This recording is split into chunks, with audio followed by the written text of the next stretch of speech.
नमस्कार, आप सभी का स्वागत है यूट्यूब चैनल कुमार फाइनेंस पर। इस वीडियो में हम बात करने वाले हैं दो कंपनीज के बारे में। पहला हैप्पीएस्ट माइंड, जिस पर मैंने 2 दिन पहले ही वीडियो बनाया था, पूरा डिटेल एनालिसिस इसका किया था और उस वीडियो में मैंने बताया भी था आने वाले कुछ ट्रेडिंग सेशन में इस शेयर में भारी करेक्शन देखने को मिल सकता है और ये शेयर उसी रास्ते पर चलता हुआ दिख रहा है। अगर आप इस कंपनी के बारे में पूरा डिटेल एनालिसिस देखना चाहते हैं, उस वीडियो का लिंक मैंने डिस्क्रिप्शन बॉक्स में डाल दिया है, उस लिंक के थ्रू जाकर जरूर देखें। दूसरा शेयर है इंडियन एनर्जी एक्सचेंज। इसका क्वार्टर रिजल्ट आया और क्वार्टर रिजल्ट के हिसाब से इस कंपनी ने शानदार परफॉर्मेंस दिया है। बावजूद इसके इसके शेयर प्राइस में भी भारी गिरावट देखने को मिला है। इस पर मैंने कल ही वीडियो बनाया है और उस वीडियो में मैंने इस शेयर को रिकमेंड कर रखा है, क्योंकि मुझे ऐसा लगता है ये शेयर भी फ्यूचर का पोटेंशियल मल्टीबैगर है। अगर वो वीडियो भी आपने नहीं देखा है तो उसका भी लिंक मैंने डिस्क्रिप्शन बॉक्स में डाल दिया है। इंडियन एनर्जी एक्सचेंज के बारे में पूरा डिटेल एनालिसिस और रिव्यू देखने के लिए उस लिंक को आप रेफर कर सकते हैं। इन दोनों शेयर में क्यों गिरावट देखने को मिला,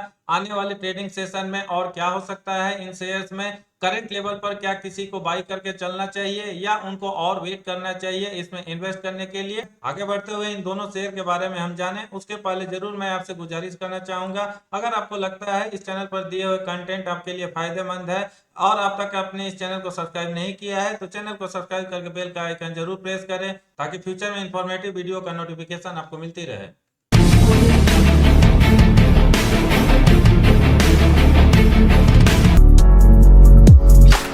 सबसे पहले हैप्पीएस्ट माइंड्स टेक्नोलॉजी लिमिटेड के बारे में बात करें तो पिछले 2 ट्रेडिंग सेशन में इसका शेयर प्राइस करीब 15% के आसपास करेक्ट हो चुका है, जबकि 14 मई को इसके शेयर प्राइस में करीब 8.25% के आसपास करेक्शन देखने को मिला। पिछले 1.5-2 महीना का अगर डेटा देखा जाए तो इस शेयर में भारी उछाल देखने को मिला था और पिछले 1 महीना में इसका शेयर प्राइस अभी भी करीब 25.5% के आसपास अब दिखा रहा है। बावजूद इसके पूरा आईटी सेक्टर डाउन चल रहा है और आईटी सेक्टर से बिलोंग करने वाले मैक्सिमम कंपनीज के शेयर में आपको गिरावट ही देखने को मिलेगी। इन्वेस्टमेंट चेकलिस्ट भी इसका आपको ठीक ठाक ही नजर आएगा। यहाँ पर इंट्रिंसिक और डिविडेंड का डिटेल तो कुछ नहीं दिया है इनसफिशिएंट डेटा की वजह से। बाकी 3 पैरामीटर पर ये शेयर अभी भी खरा उतरता है, इसलिए यहाँ पर भी कोई इशू नजर नहीं आ रहा है। हैप्पीएस्ट माइंड का जो Q4 का रिजल्ट आया था वहां पर ये कंपनी ठीक ठाक परफॉर्मेंस देती हुई नजर आई थी, क्योंकि पिछले 2 क्वार्टर के कंपैरिजन में इसका सेल्स और प्रॉफिट डाउन तो हुआ था, लेकिन एनुअल रिपोर्ट और year on year quarter basis पर इस कंपनी ने अच्छा परफॉर्मेंस दिया था।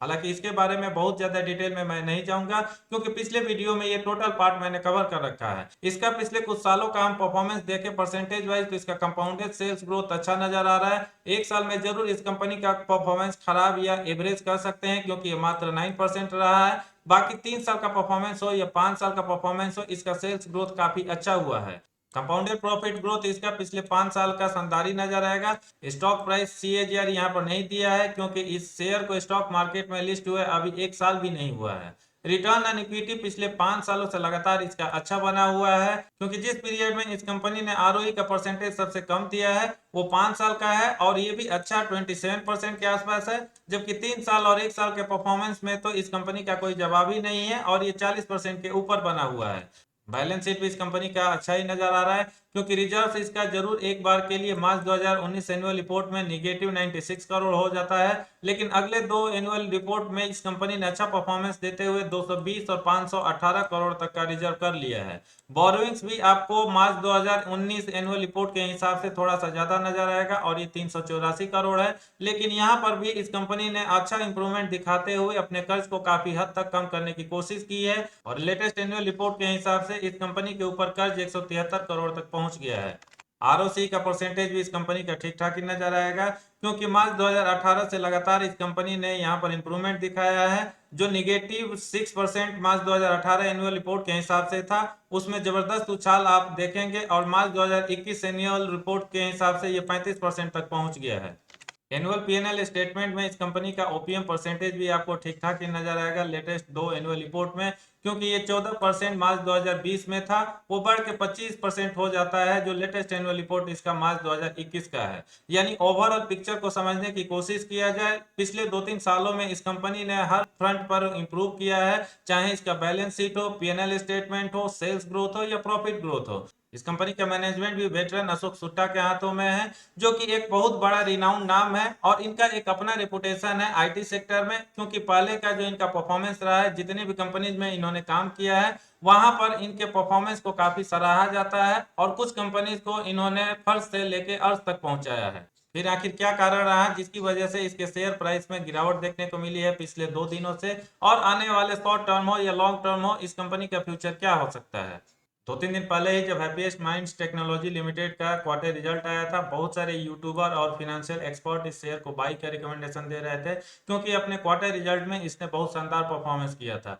एक तरह से मैं कहूं कि लोगों ने मिस इंटरप्रेट करके इस शेयर को प्रेजेंट किया और कुछ लोगों ने तो उस क्वार्टर रिजल्ट को भी ठीक से प्रेजेंट नहीं किया। लेकिन मैंने 2 दिन पहले जब इस शेयर पर वीडियो बनाया था, मैंने कहा था इसमें एक करेक्शन आना संभव है, जिसका रीजन भी मैंने बताया था, और वही चीज 14 मई के ट्रेडिंग सेशन में देखने को मिला। पिछले एक महीने का इसका वॉल्यूम एनालिसिस देखा जाए तो बहुत सारी चीजें क्लियर हो जाएंगी। यहाँ पर 1 मंथ डेटा, 1 वीक डेटा या एक दिन पहले का आप डेटा देखें तो यहाँ पर एनएससी और बीएससी मिलाकर ऑन एवरेज जो टोटल क्वांटिटी ट्रेड होता है इस शेयर का, वो 39 लाख से लेके 42 लाख के रेंज में बना हुआ है। लेकिन 14 मई को इसका शेयर अचानक से क्वांटिटी में बहुत ज्यादा हो जाता है और ये करीब 69 लाख के आसपास हो जाता है, जो करीब 70% ज्यादा क्वांटिटी है इसके कुछ दिन पहले के ट्रेडिंग क्वांटिटी से। आप समझ सकते हैं इसमें जबरदस्त सेलिंग का प्रेशर आया, जिसकी वजह से इसके शेयर प्राइस में करीब 8.5% या 8.25% के आसपास गिरावट देखने को मिली। और ये नॉर्मली जनरल ट्रेंड होता है, जब भी किसी कंपनी का रिजल्ट आउट होता है उसमें एक बड़ा सेल अप देखने को मिलता है, क्योंकि जितने भी ट्रेडर्स हैं उस शेयर में अगर इन्वेस्ट किए हैं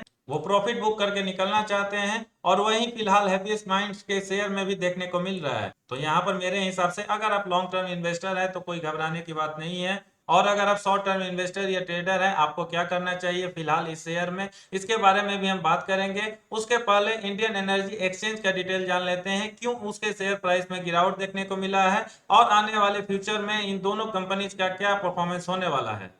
इंडियन एनर्जी एक्सचेंज लिमिटेड के शेयर प्राइस में भी करीब 6.25% के आसपास गिरावट देखने को मिली 14 मई 2021 को। फिलहाल इसका भी इन्वेस्टमेंट चेकलिस्ट ठीक ठाक ही नजर आ रहा है, क्योंकि इंट्रिंसिक वैल्यू और डिविडेंड रिटर्न्स तो रेड जोन में दिख रहा है, लेकिन बाकी तीनों पैरामीटर अभी भी इसका ग्रीन जोन में बना हुआ है। इंट्रिंसिक वैल्यू और डिविडेंड रिटर्न्स इस दोनों को बहुत ज्यादा मैं इंपॉर्टेंस नहीं देता, क्योंकि जब भी कोई कंपनी अच्छा परफॉर्मेंस देती है उसका इंट्रिंसिक वैल्यू रेड जोन में ही नजर आएगा, क्योंकि लोगों का उस कंपनी में इंटरेस्ट बना हुआ रहता है, लोग कंटिन्यू उस शेयर को बाई करते रहते हैं, जिसकी वजह से उसका शेयर प्राइस ज्यादा उछाल लेता है। डिविडेंड रिटर्न्स भी मेरे लिए उतना ज्यादा इंपॉर्टेंट इसलिए नहीं होता है क्योंकि मैं नहीं मानता केवल डिविडेंड रिटर्न्स ही किसी के लिए पैरामीटर होना चाहिए किसी शेयर में इन्वेस्ट करने के लिए। अगर उस शेयर का प्राइस मूवमेंट अच्छा दिख रहा है, उसका परफॉर्मेंस और ग्रोथ दोनों अच्छा दिख रहा है, मेरे हिसाब से इस पार्ट को भी इन लोग इग्नोर कर सकते हैं। इस कंपनी के पिछले कुछ सालों का ओवरऑल परफॉर्मेंस देखें तो हर तरफ ये कंपनी अच्छा परफॉर्मेंस देती हुई नजर आएगी, क्योंकि इसका कंपाउंडेड सेल्स ग्रोथ पिछले 10 सालों में 24% के रेट से बढ़ा है।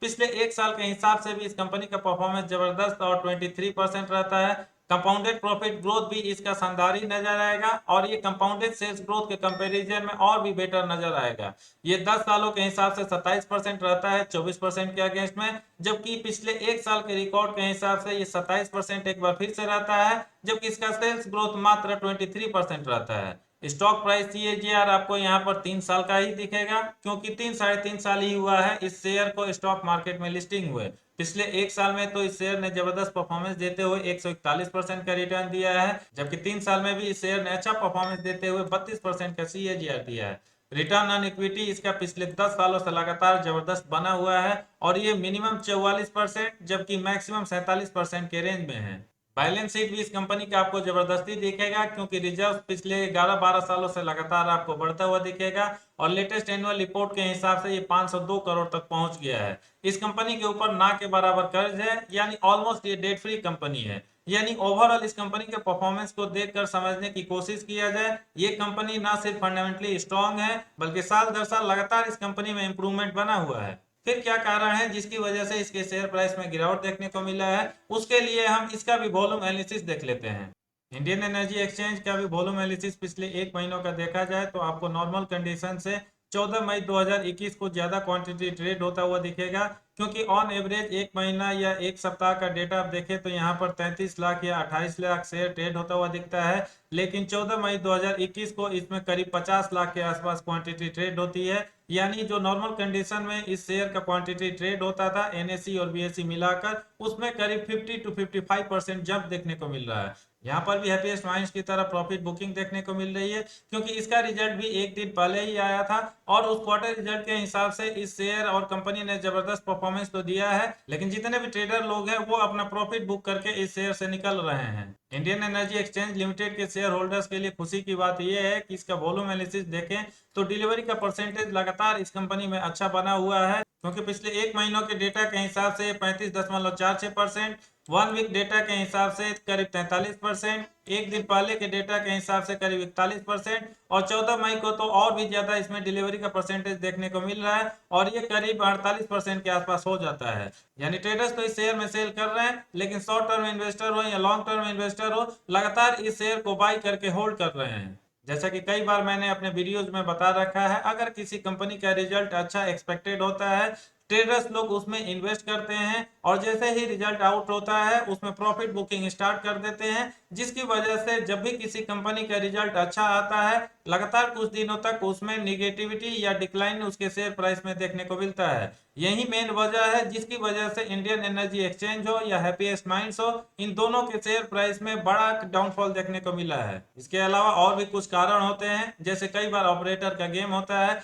अगर वो चाहते हैं किसी शेयर प्राइस को डाउन करना या उसको गिराना, बड़ा क्वांटिटी बहुत सारे लेवल पर सेल के लिए लगा देते हैं, जिसका इंपैक्ट ये होता है उसका शेयर प्राइस गिरते जाता है। अब अगर बात किया जाए आने वाले कुछ दिन कैसा रहने वाला है इन दोनों शेयर के लिए, मेरे हिसाब से थोड़ा बहुत और करेक्शन इन दोनों में देखने को मिल सकता है, क्योंकि अभी भी सेल ऑफ का प्रेशर इन कंपनीज पे बना रह सकता है, जिसकी वजह से इसका शेयर प्राइस में थोड़ा बहुत और डिक्लाइन आपको देखने को मिल सकता है। अब शायद आपके मन में ये सवाल हो सकता है आपको क्या करना चाहिए इन शेयर्स के साथ। मेरे हिसाब से आपको कुछ दिनों के लिए इन शेयर्स में एसआईपी कर लेना चाहिए या थोड़ा बहुत और वेट कर लेना चाहिए, क्योंकि अभी भी थोड़ा बहुत करेक्शन इन दोनों शेयर्स में विजिबल है। अगर आप पहले से इन दोनों शेयर्स में से किसी एक में इन्वेस्टेड हैं, आप कंटिन्यू रह सकते हैं अगर आपका व्यू लॉन्ग टर्म है तो, क्योंकि जैसा कि हमने देखा हैप्पीएस्ट माइंड्स हो या इंडियन एनर्जी एक्सचेंज, इन दोनों का फंडामेंटल अच्छा है, इन दोनों के परफॉर्मेंस में कोई डाउट नजर नहीं आ रहा है, इन दोनों कंपनीज का मैनेजमेंट बहुत अच्छा है, इसलिए इन दोनों कंपनीज का फ्यूचर अभी भी काफी अच्छा नजर आ रहा है।